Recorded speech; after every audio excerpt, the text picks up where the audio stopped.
So I hope everybody knows that he wants to be here because I'm going to talk about nothing new. All the things that I'm going to talk about are ancient, years old. So just to be sure, there's no AI. So, okay, exciting. So I'm Alex, I'm a principal architect at Collibra. We're a data governance company. We run our product as a SaaS, so we use a lot of cloud-native CNCF technologies, Kubernetes, Argo. But funny thing is, though, also contributed a lot of things. My first issue was about gRPC. So funny enough. But this is not a gRPC talk. This goes a bit kind of into the ecosystem itself, because enterprises, they don't care about technologies in general. They want to have solutions. So I'm going to pick a few of those solutions out to hopefully kind of sell gRPC or the ecosystem to the company. It's kind of a talk out of regret. Like 4 years ago, I failed getting us on board. So I had hoped to have this talk 4 years ago, and I hope to have now a better job and kind of having a cohesive story for selling gRPC and its ecosystem. So I'm not going to go deep into gRPC.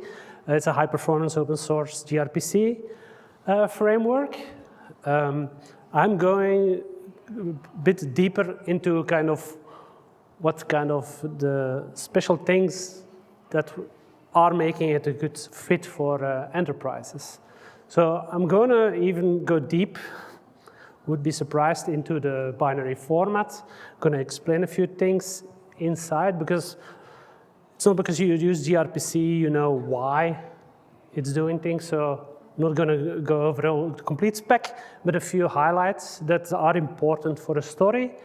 The domain-specific languages, why this is a good point for your enterprise, and the reuse and the integration in other systems. So the robust binary format. Let's start at the beginning. So how do we represent an int? I hope most of you know kind of how to represent something binary. Of course, everything, let's say everything 4 bytes. If you put that in a binary format, it can be huge. So one of the selling points is compactness. So we store our ints very compact. So in a lot of business contracts or something, you have small values, and you don't need all those 4 bytes to store them, or 8 bytes, or whatever. So if you have small numbers, like 1, 2, 3, 4, 5, you don't need all those things. You can get them into 1 byte. So let's take 150. By the way, everything is kind of taken from the documentations. There are links at the bottom. And so in the slide deck, you can go to the documentation directly from the deck. So how do we represent that? So in Proto, gRPC is built on Proto. It's one of the main factors. We use a continuation bit. So if everything is smaller than 120, the value is smaller than 120, we can store it in 7 bits. Do you need more? So here, in this value, we're going to store the first 7 bits here, and then say, okay, we'll need more. So that we flip the continuation bit, and then we take the next byte to represent the rest of the values. So there's still 1 bit left that we shift. And so that makes it possible to represent your bytes very compact. This is important for the next part, because we're not going to store only numbers. We're going to store data contracts. So it uses a TLV system. So it's tag, length, and value. So we're going to represent first what is a kind of a tag and type. We represent that in the same variable int format, but we shift 3 bytes. So the orange part is to represent our type. So we have 6 wire types.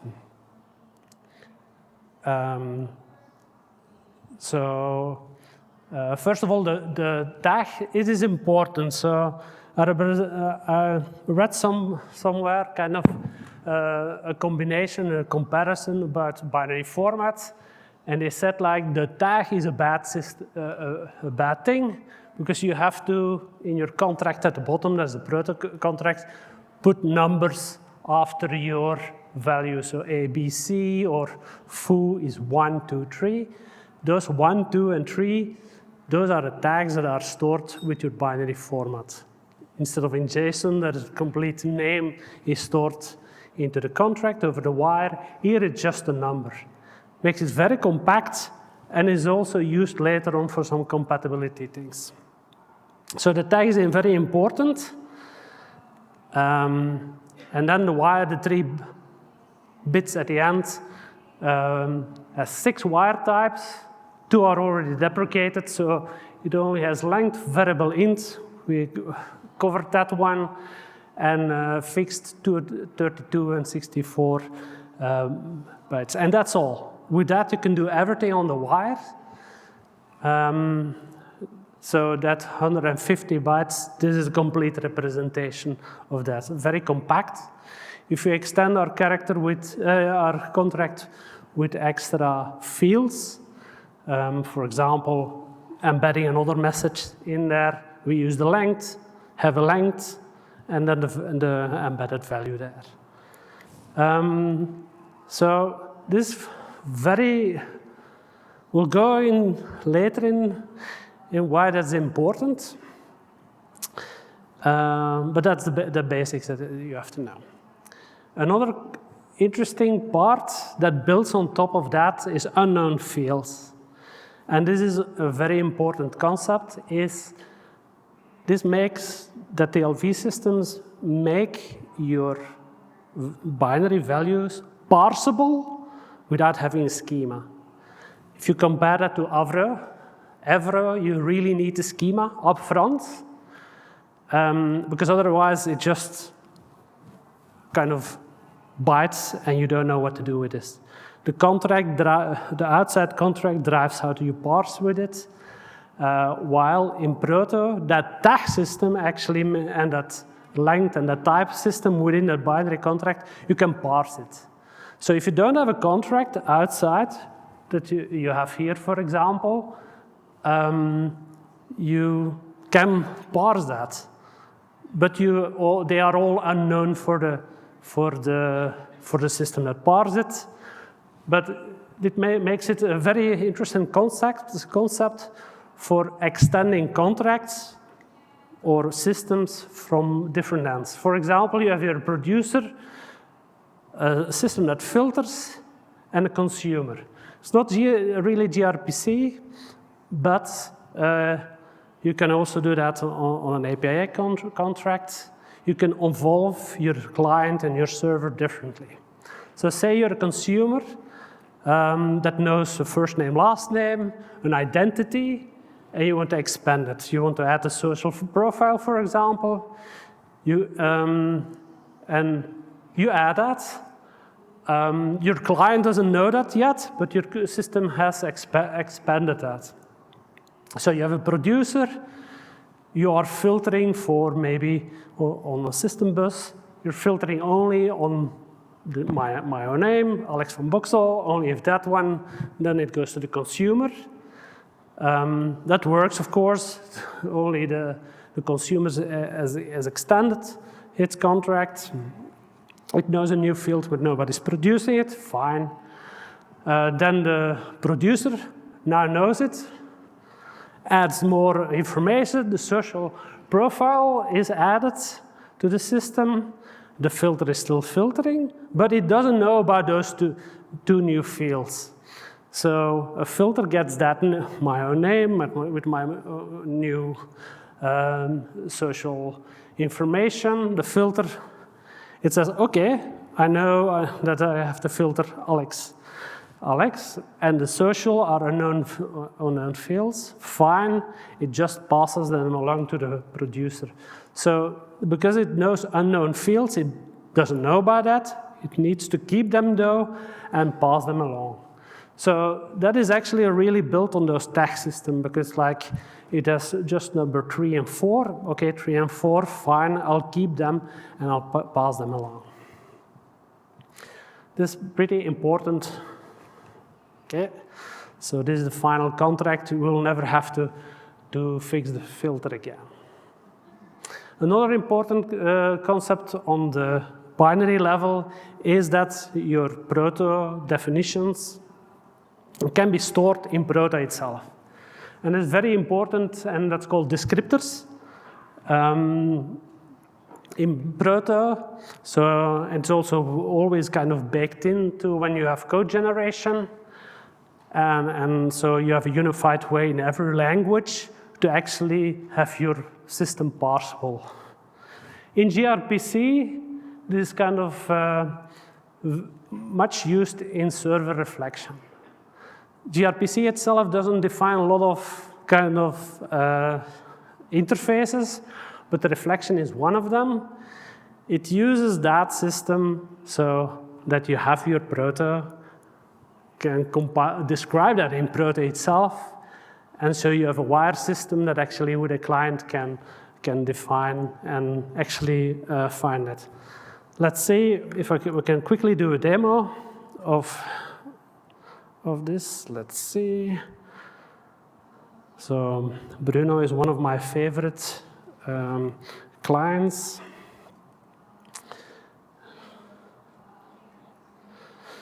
It has recently added gRPC support. So test, TPS, gRPC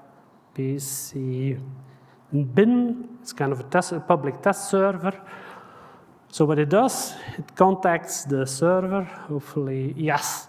And by reflection, it actually finds everything, every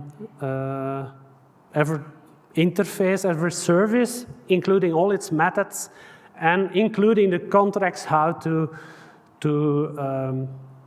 call them. It just gets them through gRPC, and it's represented here in the server. So I had nothing on that contract, so I'm going to call add sum.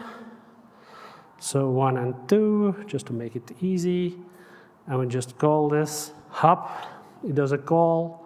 And this. So, okay, in open API specs and so on, you have like Swagger UI, you have those things, but you actually have to serve all the JavaScript. And so have to bake that in, serve that up. gRPC, you only have to implement that filter. A lot of languages have basic support for that. And this is a big win, because discovery of your APIs is pretty important. So this is the basic. So we have TLV, nothing parsable, everything is parsable. You don't need a schema registry or whatever. Unknown fields, very important, and server reflection.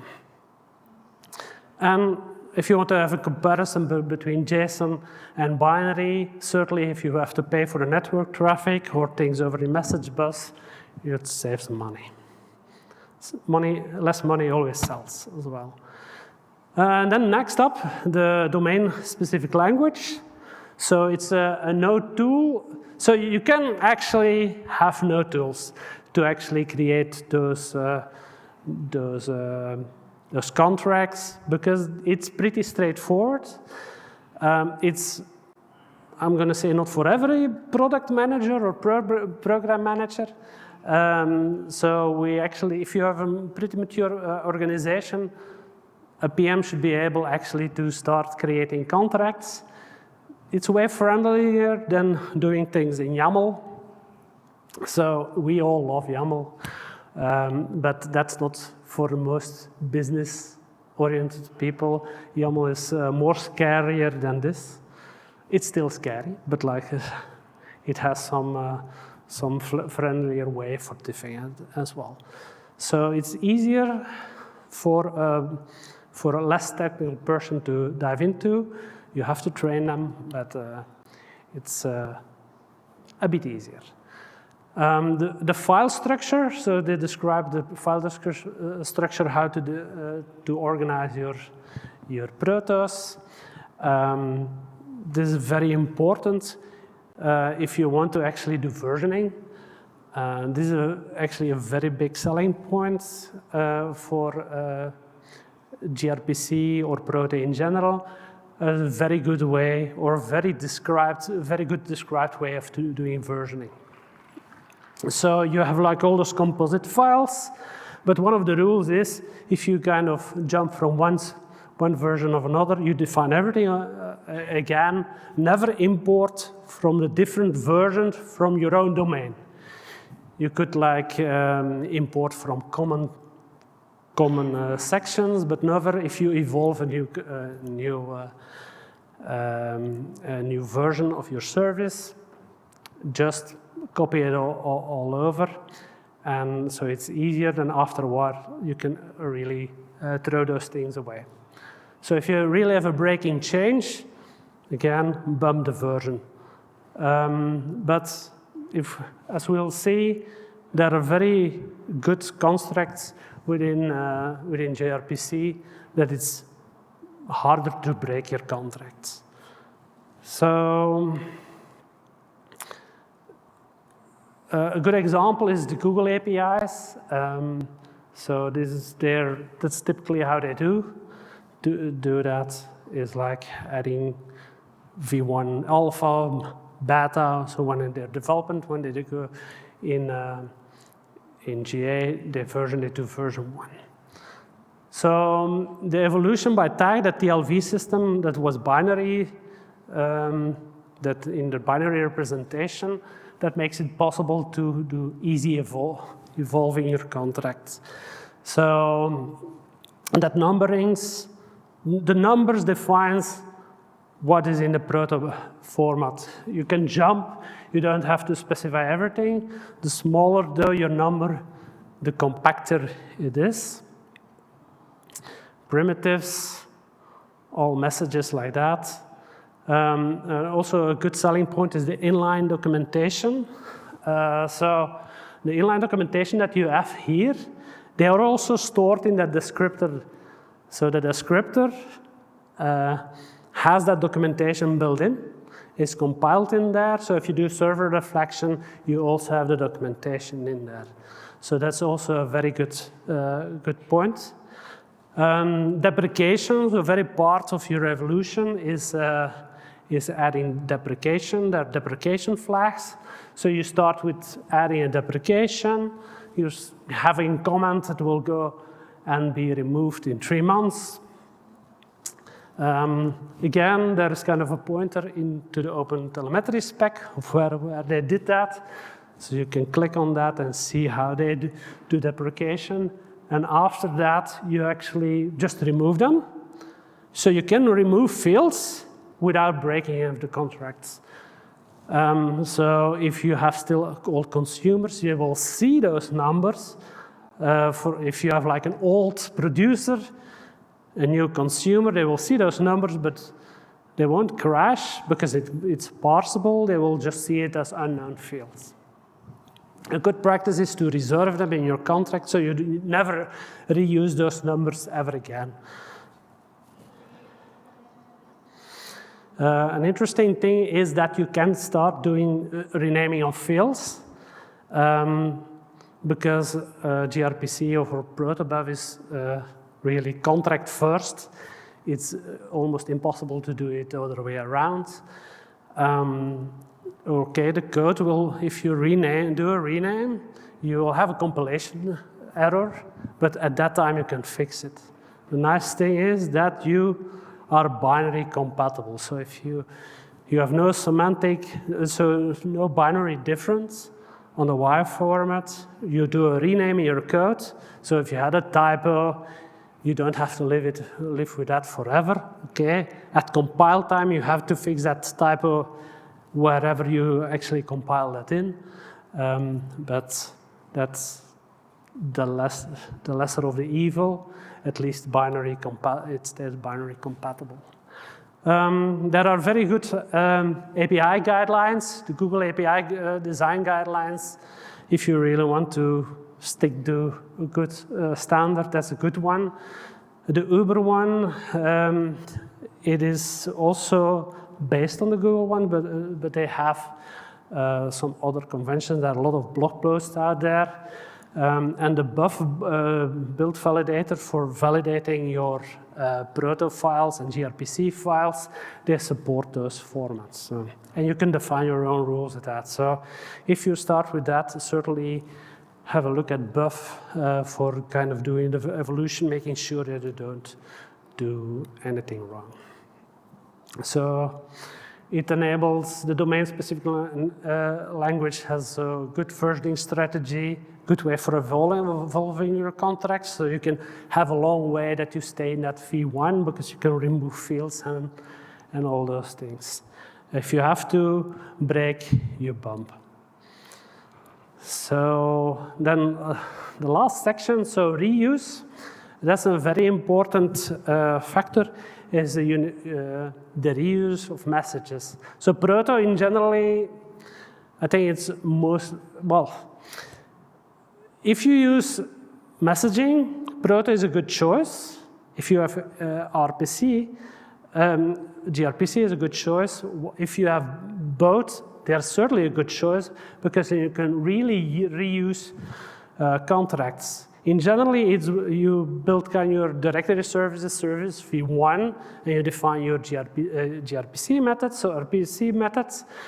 But if you're going to evolve your system to go async and with messaging, you just actually expand and add methods.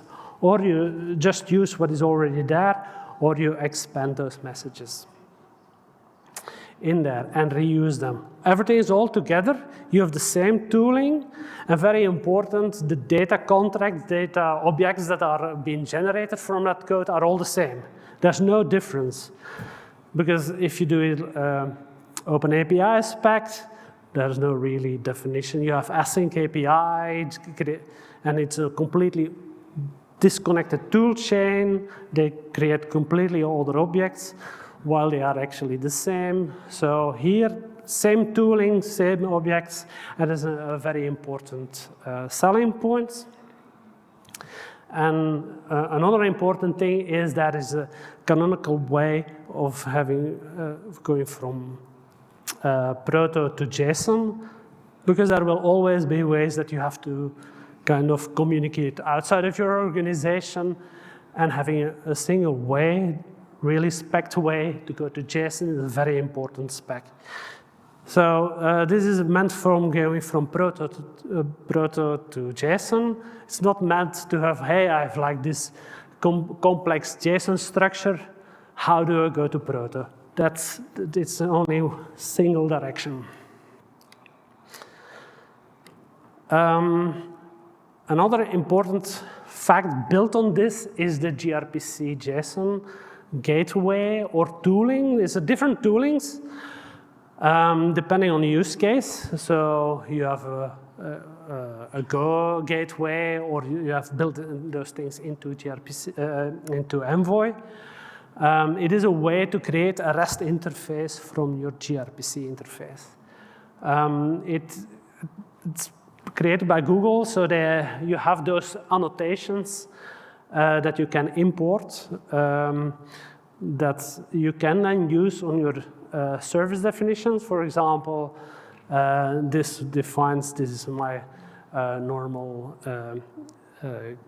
endpoints that I want to reach. These are the default scopes that I require. And then you start annotating your methods within gRPC, and it will, and then you run the tools that you prefer to create actually a REST interface on top of it. If you go to the Google documentation, they generally have a gRPC and a REST version. They actually use those things to generate both.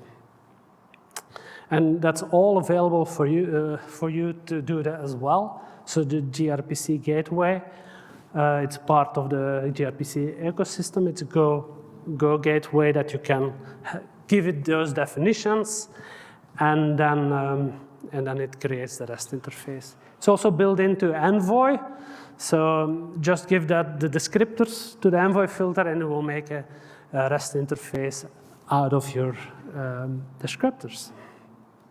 So a last selling point is that if you don't do any wiring or go over the network, you have a monolith, you want to break it out, gRPC is also a good way to start. So you have this monolith, you want to give it more structure, you want to make it a bit more modular, so that's sometimes a project that companies do if they think about breaking it up, so they can bring structure by actually introducing gRPC to talk to each one of those systems. If you actually never break it up, it can still work. Well, of course it works. You always have the option to then break it up without actually changing anything. But sometimes you never get further than this. But it's also kind of a very helpful way to actually have different boundaries. So like the bottom, for example, are server components, and at the top you have the different clients that call that common place. If you are ready to break up, you actually break them up, and there's nothing to change. So reusing, so the unified RPC and message is one of the most important kind of selling points. And for us, we actually recently switched for our messaging system to Proto. And that's why I actually started, maybe I should make this presentation to actually had that like 4 years ago. So we now have Proto, and it would have been nice that we had gRPC as well for our RPC systems, or communication, synchronous communication.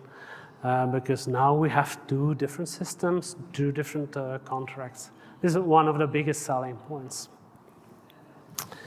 Voila. So thank you. We're out of time. Questions? All right. Thank you.